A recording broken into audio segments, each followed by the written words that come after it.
ബീഹാറിൽ സീറ്റ് വിഭജനം പൂർത്തിയാക്കി എൻഡിഎ. ബിജെപി 17 സീറ്റിലും ജെഡിയു 16 സീറ്റിലും മത്സരിക്കും.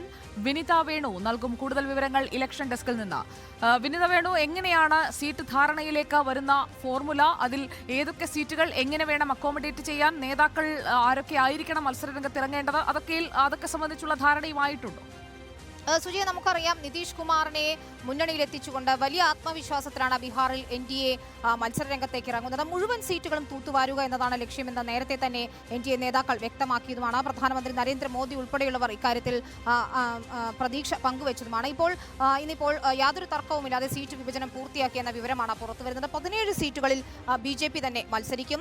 16 സീറ്റുകളിൽ നിതീഷ് കുമാറിന്റെ ജെഡിയു മത്സരിക്കുമെന്ന വിവരമാണ് പുറത്തുവരുന്നത്. ഇതിൽ ആരൊക്കെ ഏതൊക്കെ മണ്ഡലത്തിൽ എന്നത് അടുത്ത ദിവസം തന്നെ സ്ഥാനാർത്ഥി പട്ടിക പുറത്തുവിടും. ചിലപ്പോൾ ഇന്ന് തന്നെ ഈ പട്ടിക പുറത്തുവിടുമെന്നാണ് അറിയിക്കുന്നത്. നിലവിൽ ഏതൊക്കെ സീറ്റുകളിൽ മത്സരിക്കണമെന്ന ധാരണ മാത്രമാണ് ആയിട്ടുള്ളത്. ഏറ്റവും പ്രധാനപ്പെട്ടത് ചിരാഗ് പാസ്വാന്റെ ലോക് ജനശക്തി പാർട്ടിക്ക് 5 സീറ്റുകളാണ് നൽകിയിരിക്കുന്നത് എന്നതാണ്. നേരത്തെ ഇന്ത്യ മുന്നണി LJPയുമായൊക്കെ ചർച്ചകൾ നടത്തിയെന്ന തരത്തിലുള്ള വാർത്തകൾ വന്നിരുന്നു. നിതീഷ് കുമാറിന്റെ പോക്കിന് ശേഷം LJPയെ കൂടെ നിർത്തുന്നതിന് വേണ്ടിയുള്ള ശ്രമങ്ങൾ ഇന്ത്യ മുന്നണി നടത്തുന്നു എന്ന തരത്തിലുള്ള വിവരങ്ങളും വന്നിരുന്നു. പക്ഷേ കഴിഞ്ഞ ദിവസം ചിരാഗ് പാസ്വാൻ തന്നെ ഇത്തരത്തിൽ സീറ്റ് വിഭജനത്തിലെ തർക്കങ്ങൾ പരിഹരിച്ചു എന്നത് JP നദ്ദയുമായുള്ള ഫോട്ടോ പങ്കുവെച്ചുകൊണ്ട് അദ്ദേഹം തന്നെ വ്യക്തമാക്കിയതാണ്. 6 സീറ്റാണ് നേരത്തെ തന്നെ LJPക്ക് ഇവിടെ ഉള്ളത്.